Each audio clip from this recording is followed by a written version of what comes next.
Welcome to Comment with me, George Galloway, here on Press TV, still the voice of the voiceless. Comment is the big conversation, the great debate, but it can't be unless you join in. That's why, above all, I need your telephone calls. Here's the number to dial: 44-208-601-4555. You call us, we'll call you back. Establish a clear line, and remember, if you get on the television with me, the volume on your television has to be at 0, or no one will understand either of us, and I'll have to move swiftly on.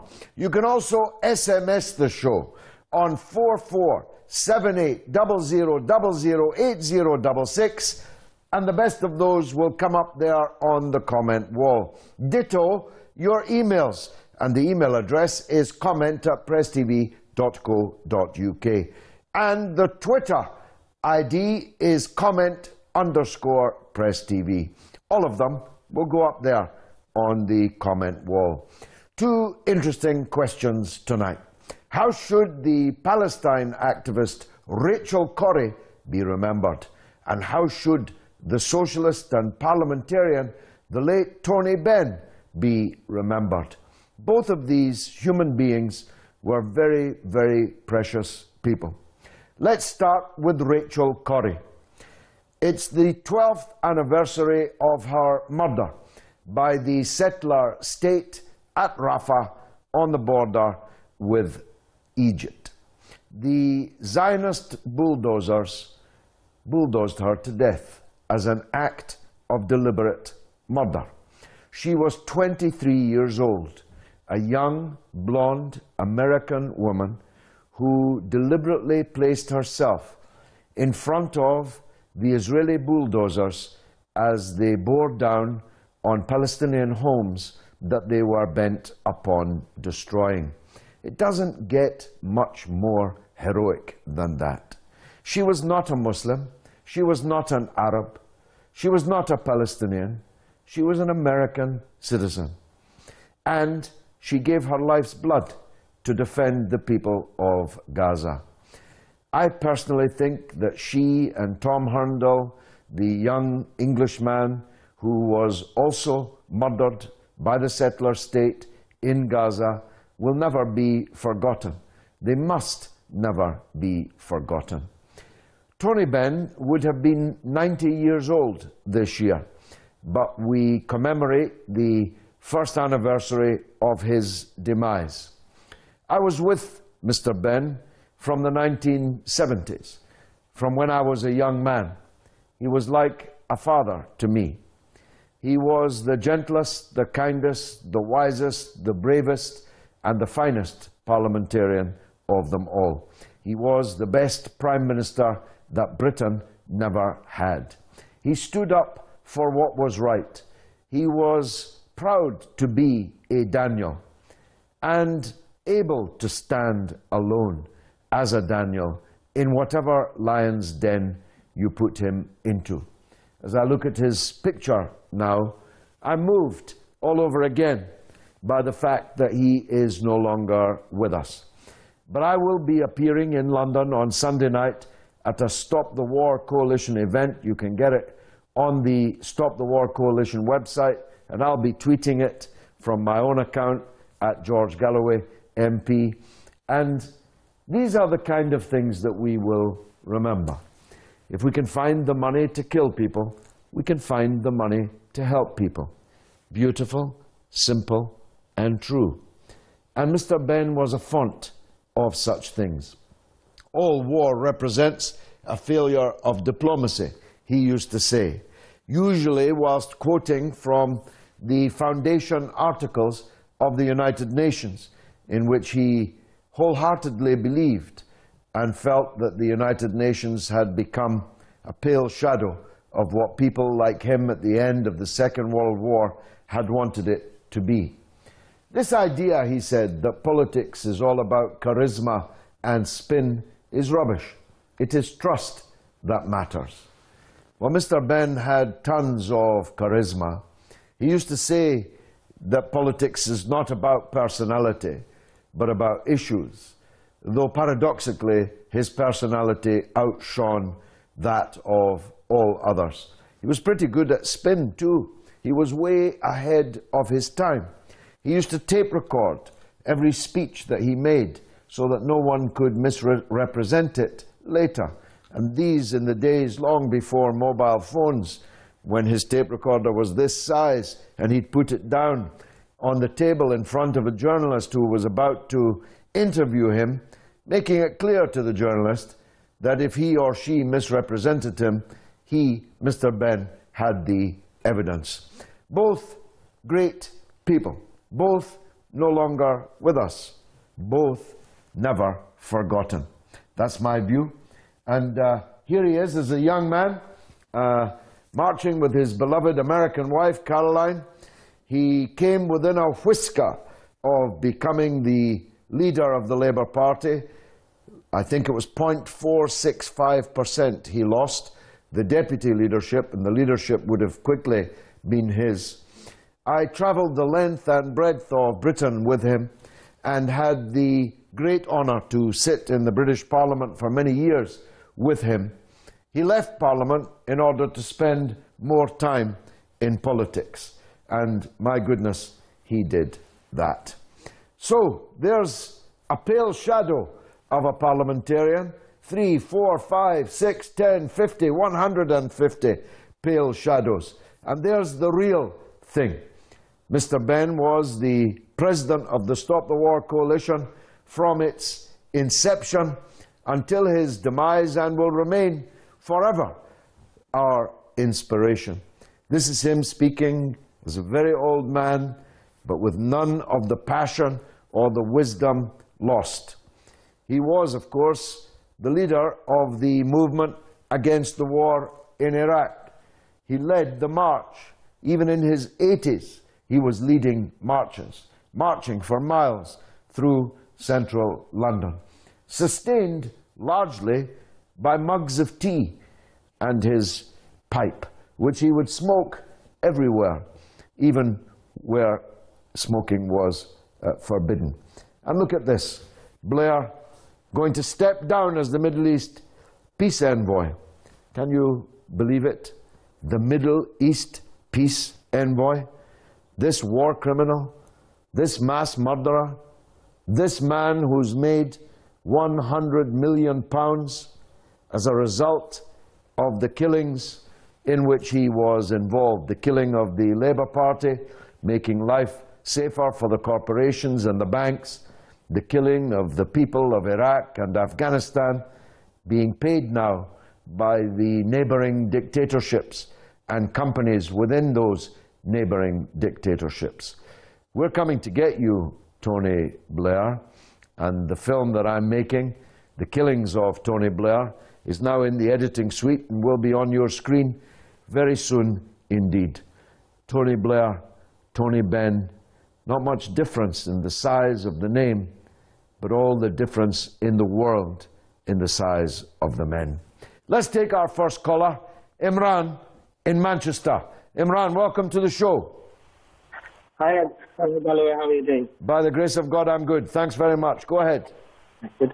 Yeah, I'd like to make a comment about Mr. Tony Benn, a great human being who has been working passionately, very hard for the sake of people in Gaza, for the people of Palestine, just to get the human rights for the people of Gaza and Palestine, which has been denied by the Western government, by the blind supporter of Israel, which has been in the Pentagon in US and our former government, plus our current government in UK, blindly supporting the killing of children, the killing of women, the killing of innocent people in the Gaza Strip by the Israeli army.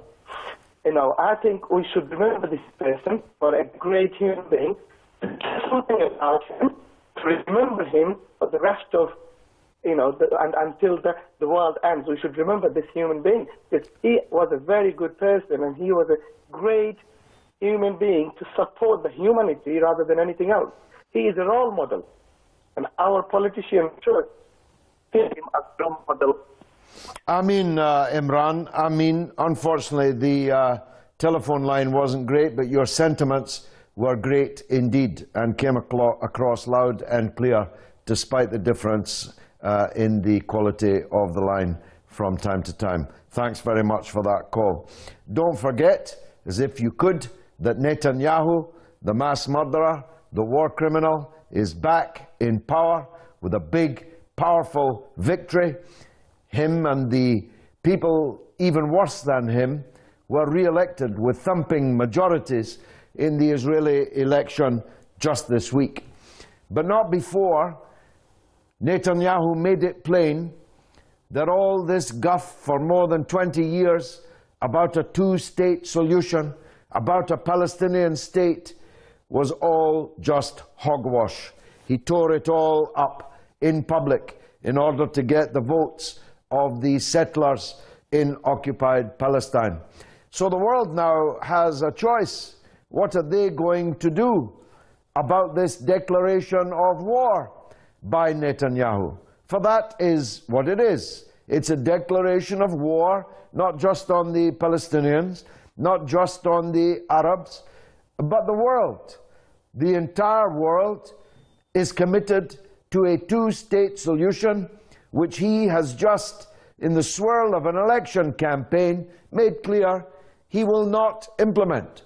If you elect me, he said, there will be no Palestinian state. Couldn't be clearer, really, than that. Let's hear from another man who's always clear. A young boy, in fact, Robert in Peterhead in Scotland. Robert, welcome to the show. Good evening, George. Good evening. Well, I'd like to speak about Tony Benn. Now, sadly,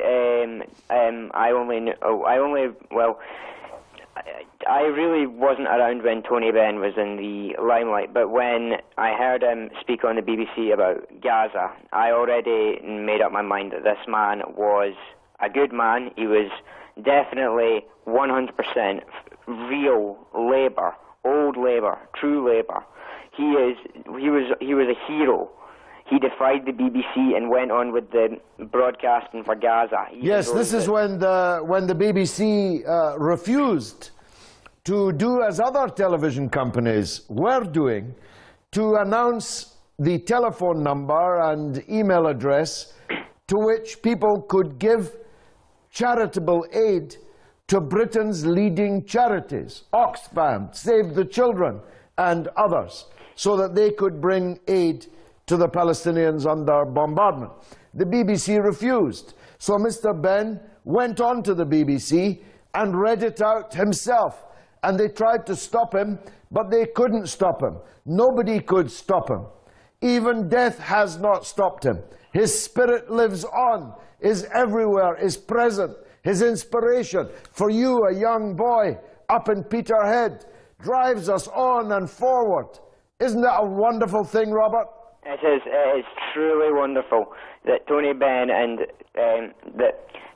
was definitely an inspirational figure that led to me taking up the political banner. And you as well, George. You were both very inspirational to me in taking up the political banner. Thank you. Well, I've only picked up Mr. Benn's banner. I'll never be as great as he, but I'm doing my best. Thanks, Robert, in Peterhead.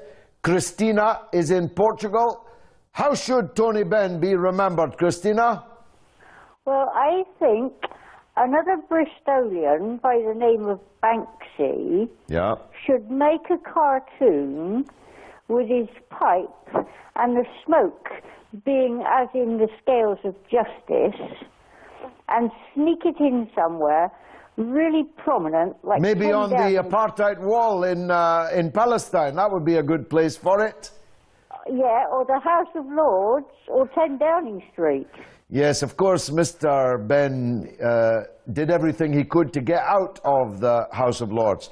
He was the son, the eldest son of a hereditary peer, and when his father died, Mr. Benn was catapulted out of the Commons and into the Lords. And not for the last time, he changed the Constitution of Britain by going to court and saying, I don't want to be a Lord. There ought to be no such thing as Lords. The only people governing the country should be people elected by the people to govern the country. You're too young to remember it, Christina, but that's what he did. I can remember it very well. And I can remember when he was an MP for Bristol, and everybody in Bristol absolutely worshipped him for what he did. He was truly wonderful. So I think that Banksy should... That's a good suggestion. If we ever find out who Banksy really is, we'll pass that on. Christina, thanks for that call. Mo is in the UK on another hero, Palestine activist Rachel Corrie, the 12th anniversary of whose murder by the settler state that they call Israel we are also marking this evening. Mo, go ahead. Hi, George. Hi there, go ahead, sir. George, where is the justice for this wonderful young woman? Where are the American politicians who always claim that they are protecting the American people? Very good point. Why is there not a Je suis Rachel Corrie hashtag? Why are they not marching for this poor girl who gave her life's blood to defend Palestinian refugees whose homes were about to be bulldozed and they were about to be left in the rubble, in the elements, to live their lives? Mo. George. Yeah. Where this illegal occupation state murdered this young woman, and they murder Palestinians every day. Where is Senator McCain? Why isn't he just flying to Palestine and say, I want justice for Rachel Corrie? He's ready to go and destroy nations, but he's not ready to defend an American citizen who was murdered. And this is where politicians are losing trust. People do not trust politicians because politicians do not care about people.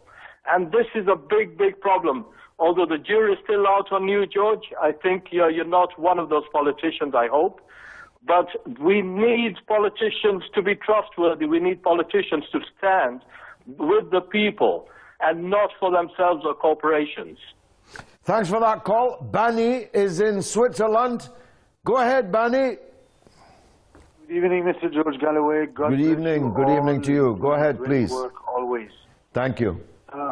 Please, I'm a little bit, comparing with you people. I don't have a lot of education, but just one question I have since a few weeks ago regarding Israel and Palestine. How come no one is able to bring these people to the court? And then you're talking about Tony Blair. Of course, if we are not able to bring these criminals in the court, international court, while they are showing us the Holocaust in the parenthesis 60 or 5 years ago, they bring those people time to time every year in the court. They show us the old people they found in Brazil or I don't know what. Without any details, they say, well, we found a criminal. But while we are having a live crime going on with Palestine, we have this Mr. Bibi who is being broadcast everywhere, but instead we are not able, using our web installation and Facebook and all that, and make a petition worldwide to condemn these people and ask Allah to bring them in front of the justice, or we have to get used to this matter. Like those Jewish, those Zionist people, they say, look, this land belongs to us. These people, they have to be wiped and clean and put them in the water. We have to kill all these Palestinians. Sharon, what he did, he didn't even leave the dogs and Anne and old and all these people. Well, Lieberman, who was thumpingly re-elected and will be again a member of the cabinet, last week said we should behead the Palestinians who resist the occupation. It doesn't matter when the crime was committed. It needs to be held to account. And the mass murderers of the Holocaust who presided over or in any way participated in the massacre of Jewish people and other people in the Holocaust should be remorselessly hunted down and brought to justice. And the same is true of Tony Blair and George W. Bush and the Israeli war criminals, some of whom you have alluded to. It doesn't matter how long a thief manages to hold on to his ill-gotten gains. If he's a thief, then the proceeds remain stolen goods. And one day, somehow, they will have to be returned. And the crimes committed will have to be accounted for in this life, one hopes, and certainly in the next life. Bani, thanks for the call. Ismet is in Al-Quds in occupied Jerusalem on Rachel Corrie. Ismet, go ahead, please.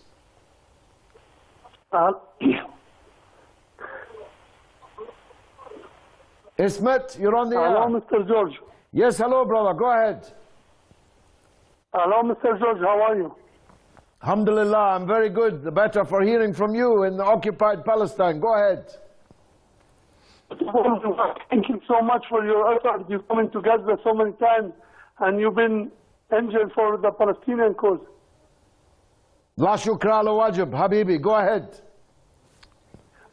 And I just want to talk to the family of Rachel Corrie that we will never forget her all our life.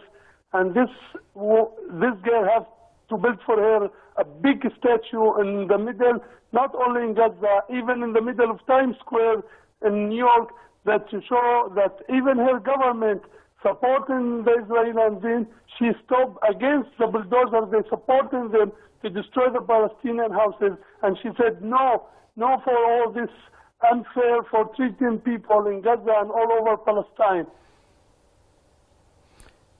I'm speechless at the power of your words and your feelings. The Palestinian people will never forget Rachel Corrie, but the American people should never forget her either. And our job will not be complete until not only is her statue in Palestine, but as you say, is in Times Square, and Tom Herndl's statue is in Trafalgar Square. Only then will we have profoundly enough changed the political leadership in both of those countries. Ismet, God bless you and all the Palestinian people living under illegal, brute military occupation in Jerusalem and everywhere else in Palestine. We're discussing tonight the Palestine activist Rachel Corrie. Carol in the UK wants to add her opinion. Carol, welcome. Go ahead. Hello. Hi, George. Hi. Hi there. Hi. Right, I was watching a video today, and it was on Facebook, and somebody said about Rachel Corrie and how she should be remembered. And it was a video of a group of people, some Palestinian, and I think some Western people as well, having like a picnic. And the IDF came along and just shot them. A couple of the guys got shot. And it was just so insane. They were just having a picnic. And it was like one of the Palestinian women was obviously really hysterical, and they were saying, look, you know, we need to get this guy to the hospital. And the IDF said, no, we're going to do it, we're going to do it. And they were picking this guy up with a stretcher, and they kept dropping him. And it was almost done deliberately. The thing is that I was watching in the eyes of these IDF soldiers, and I thought to myself, these guys are insane. It was like fear in their eyes, but at the same time, insanity. And I just think, how on earth, I don't know, sometimes I just think, how is this ever going to be sorted? And I just think, poor Rachel died for this insanity. And I think she should be remembered, perhaps a statue. Maybe, hopefully, one day this will all be sorted out, some sort of statue for her. Well, also, God willing, she'll be in heaven already, and I believe that she will never be forgotten. Her life was not in vain. Her death was not in vain. Carol, thanks for that very moving call. We're discussing the 12th anniversary of Rachel Corrie's murder. We're talking the first anniversary of the late Tony Benn's murder. I have to break for a short news bulletin, just 3 minutes, so don't go away. I'll be back, God willing, in 3 minutes with the second half of Comment.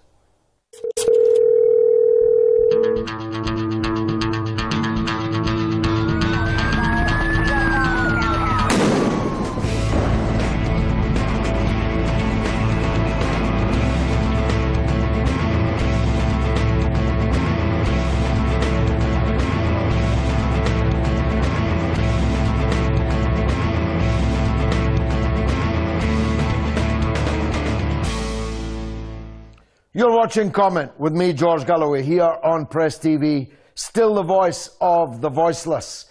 We're talking tonight about the 12th anniversary of the murder of the American young woman Rachel Corrie by bulldozer, wielded as a weapon by the soldiers and the occupation forces of the settler state that they call Israel, which has just re-elected the mass murderer and war criminal Benjamin Netanyahu as their prime minister, sending a signal to the world that the criminals of the Israeli cabinet are the people that the majority, very clear and big majority, of the citizens of what they call Israel want to continue to govern them.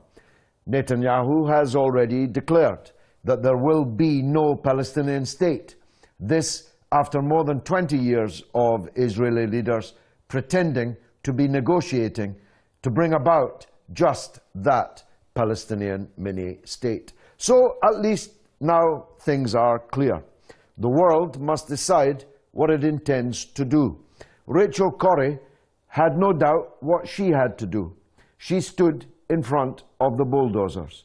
She would not be a witness mutely to the destruction of Palestinian homes by these criminals. She will be remembered forever, as Ismet from occupied Jerusalem told us so powerfully in the first half of the show. If you missed that, I really encourage you to watch the video of it. One of the most powerful calls we've ever had on Comment. 12th anniversary of Rachel Corrie, aged 23. Mr. Tony Benn, the greatest of British parliamentarians in the modern age, the best Prime Minister we never had, a member of the House of Commons for more than 50 years, the leader of the anti-war movement, the leader of the left in Britain, a man without peer, a man who didn't want to be a peer, who changed the constitution of this country in order to be an elected member of the House of Commons. A gentle man, a gentleman, a man of wisdom and kindness. How will he be remembered on the first anniversary of his demise? These are the subjects we're discussing this evening. We're showing scenes of men and women not fit to lace the shoes of the late Tony Benn. We're showing also Tony Blair, the war criminal, the man who laughably parades as the peace envoy of the Middle East, and a man who I hope within the next couple of days will be sacked ignominiously from that position.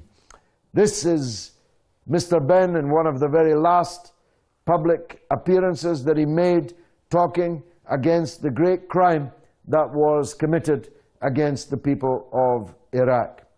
Blair and Bush are responsible for all of this.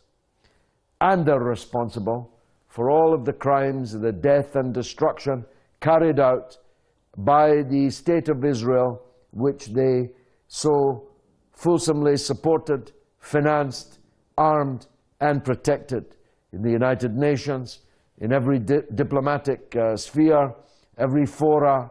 The veto was always there. But Chilcot is coming. I hope to live to see the Chilcot inquiry report. I hope to be re-elected for the 7th time to the British Parliament so that I'm there when that report comes forward. And if I am, let me tell you now, as I tell him every day, I will be your prosecutor in chief. As long as God gives me breath, you will never have a day's peace until you appear in the dock at The Hague, charged with crimes against humanity, charged with war crimes, and banged up in a cell, hopefully the same cell as George W. Bush, for the rest of your natural life. Ali is in South Africa on both topics. That's what we like, Ali. Go ahead, my friend. George, many years ago, Senator Robert F. Kennedy came to South Africa at the invitation of the National Union of South African Students, and this is what he said. Each time a man stands up for an ideal, or acts to improve the lot of others, or strikes out against injustice, he sends a tiny ripple of hope. And crossing 1 million different centers in the world, these ripples of hope can bring down the mightiest walls of oppression and degradation. Amen. Amen. And God bless his soul. Rachel Corrie, Tony Benn, George Galloway, they building up the ripples of hope. George, the other comment I just wanted to make was, I think some time ago you said, to win our struggles, the Muslims must end the mazhab divisions, the sickness that is in the Muslim Ummah. I fully agree with you what you've said. And the other one point I just want to make was that Jews have contributed so much to economics, medicine, and other areas. And it pains my heart to see that a bunch of few Zionists are leading such good people. Well, that's a very important and powerful point that you make, Ali. And as you're in South Africa, perhaps you don't know of my time underground working for the African National Congress. Yes, and every person, every house, every car, every dinner was provided for me by Jews in the African National Congress. People of the highest moral character. So Jews don't have to be with apartheid. They can be against apartheid. In South Africa, many of the greatest leaders in the fight against apartheid were Jews. Joe Slovo, Ruth First, Albie Sachs, Dennis Goldberg, Ronnie Casserols, Max Coleman, Audrey Coleman. I could go on and on and on. And I echo your appeal to Jewish people to turn away from the path of Zionist apartheid and to turn to the path of Joe Slovo and Ruth First and Albie Sachs and all these other heroes. That's where Jews should be, Ali. That's the path Jews should be on, once were on, should return to. Over to you, Ali. I agree with you, George. That is the path, and they must lead the path, and I agree with you.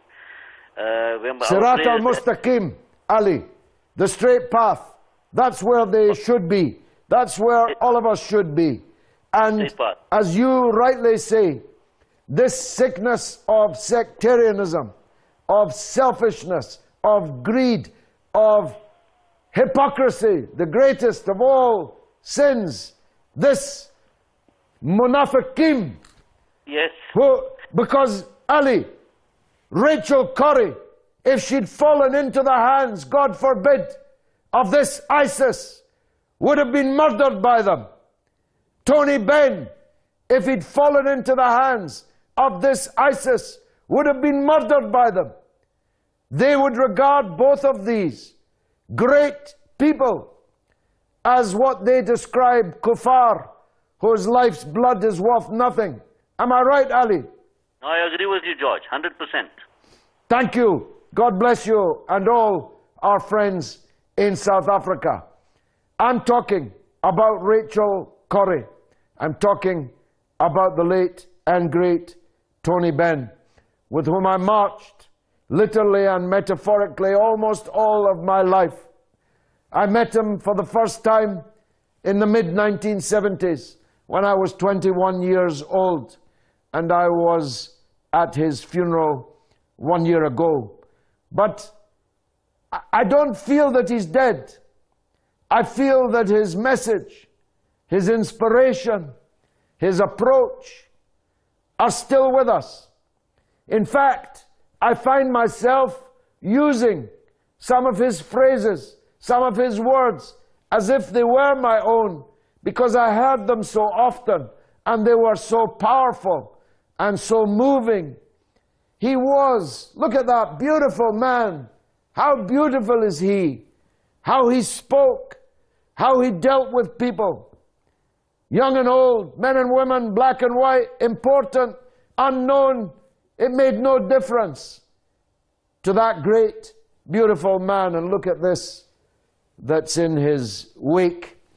Now, let me go to the next caller. Biryali Osman in Nigeria.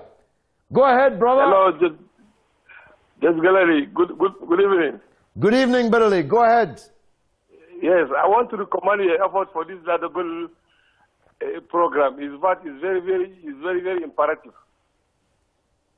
I think it's doing a service to the world, Press TV, and I'm very fortunate that they choose me to have this platform every Thursday night.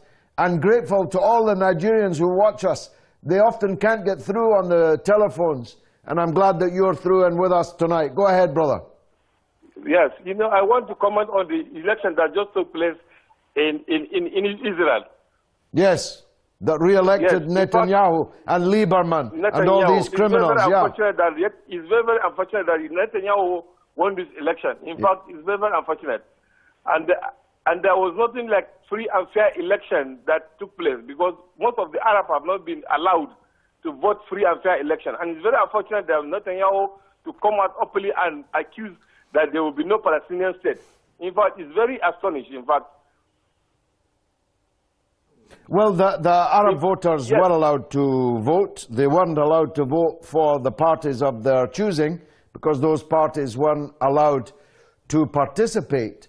But they did vote for a list. They got 14 MPs, but those MPs will have no power at all. And the non-Jewish population of what they call Israel will now be subject to a constitutional change which defines them in writing and under law as second-class citizens, defines what they call Israel as the Jewish state. And the millions of Palestinians under occupation are going to remain under occupation. Now, I'm not myself a supporter of a two-state solution. I believe there's only room for one state in this small piece of land, one democratic state, where those who are entitled to live there as equal citizens under the law.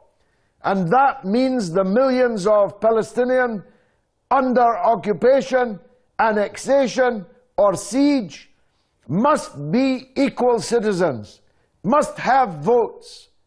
And those who are not entitled to live in somebody else's house will have to leave that house, will have to leave the land that they occupy as a result of a great and historic theft.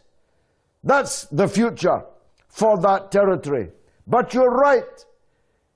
The people voted for Netanyahu, for Lieberman, and so on. They did so with their eyes wide open. And they now have made their bed, as we say, and they will have to lie in it. The question is, what is the world going to do about this declaration of war which the Israeli electorate has just issued? Biryali, go ahead. Yes. And the most unfortunate part is that the Arab nations, especially Saudi Arabia and other Arab nations, they don't want to contribute in this way in respect to issue of this Palestinian issue. In fact, it's very surprising. I don't know what is happening, but if you look at it, what is happening now, the Palestinians need assistance from all angles that they should come out, all Arab nations should come out and defend Palestinians. It's very obvious.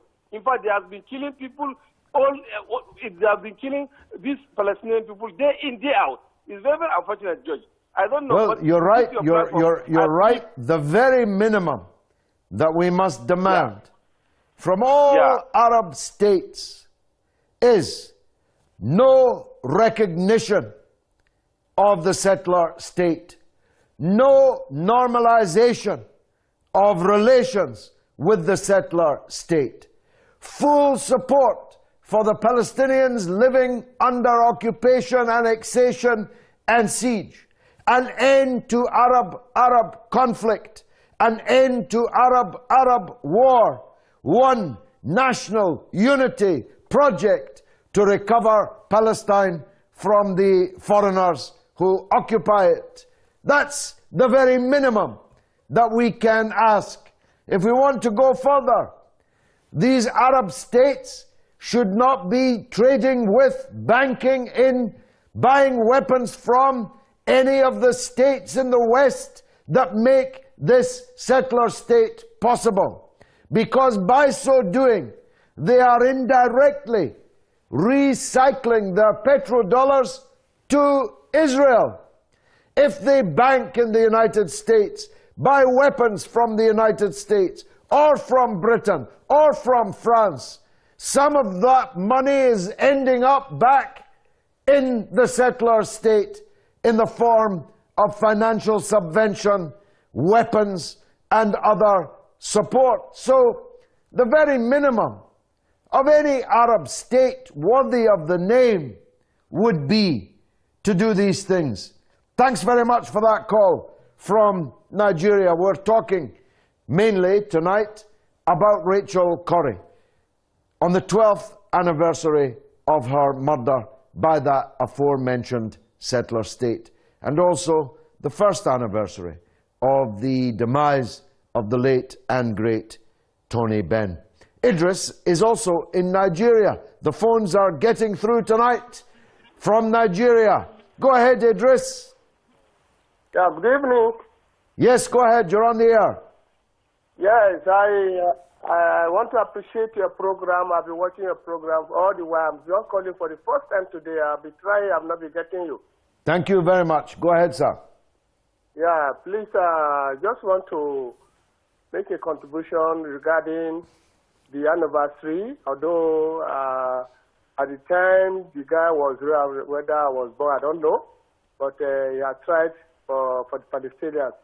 But I want to make a contribution regarding the election of Netanyahu. I don't look at it as a free and fair election because they were not allowed the Arabs to vote. And there is a negotiation going on now regarding the peace talk between the Palestinians and the Israelites. So is the president, the coming of second time now, is going to allow that negotiation to continue so that the Palestinians will have their home and have peace?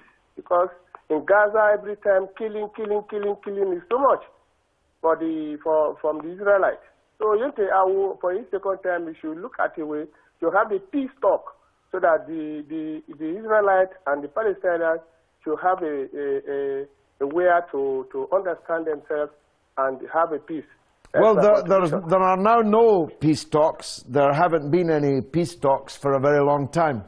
And the long time that we did have peace talks, it's now clear, were a complete deceit upon the world. And Mr. Netanyahu has just told us very clearly there will be no Palestinian state, and therefore there is nothing to negotiate about. I say again for the second time, the Arabs in what they call Israel were allowed to vote. They did vote, and they voted in considerable numbers. We know that because Netanyahu tweeted during election day that the Arab voters were being bussed in their droves to vote. Imagine if someone in British politics said on Twitter, "Get out and vote. The blacks or the Catholics or the Jews or the Muslims are coming out in droves. You better come out and vote against them." Imagine the uproar that there would be on the BBC, yet not a word of this hideous racist statement by Netanyahu was broadcast on the BBC. The truth is, they were allowed to vote, but their votes will make no difference. They have 14 members of the Knesset, but those 14 members of the Knesset will make no difference. Netanyahu won a thumping victory. His allies to the right of him all won thumping victories. We now have a government being formed even more extreme than the one that murdered 2,136 Palestinians in Gaza just last summer, 500 of them children. So they've made their statement. The Israelis have said their peace, and that peace is that there will be no peace. The question is, what are the rest of us going to do about it? What are the Arab states who have relations with Israel going to do about it? They had those relations, they said, because there were negotiations going on. Well, now there are no negotiations going on. You can't have a negotiation when one side has stated in advance that what you're negotiating for will never happen. As long as he is in charge, will never happen. You saw the settlements there on the comment wall. Hundreds of thousands of illegal settlements paving over the tiny part of Palestine that was supposed to become the Palestinian state. The people in Gaza are living lives which wild animals would not survive. They are living in a state which is not fit for humans to live in. They have no food, no medicine, no electricity. They have no education. They have nothing. It's all being denied to them by a siege, not just of the Zionist state, but of the collaborator military junta in Egypt also. So what are the Arabs going to do? What are the Muslims going to do? What are the Western governments that were forever telling us they were in favor of a two-state solution, some of them even recently unilaterally recognizing that Palestinian state? Well, there now isn't going to be one. Netanyahu has clearly told us. What is Obama going to do? He's paying for it all. After all, his policy is now in tatters. That's why he's the only leader in the world who is yet to telephone Netanyahu to congratulate him.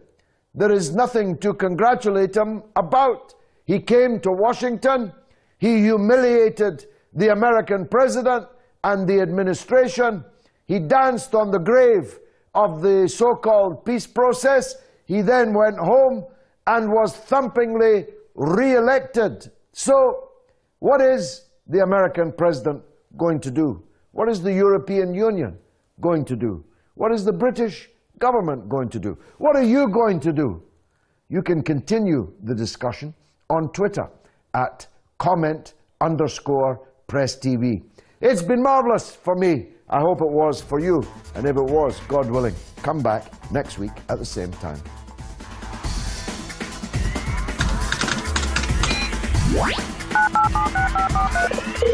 Hello, if you just comment your name and the phone number on that number, and just make sure your television volume's set up to 0. So 0. Can you spell your name for me?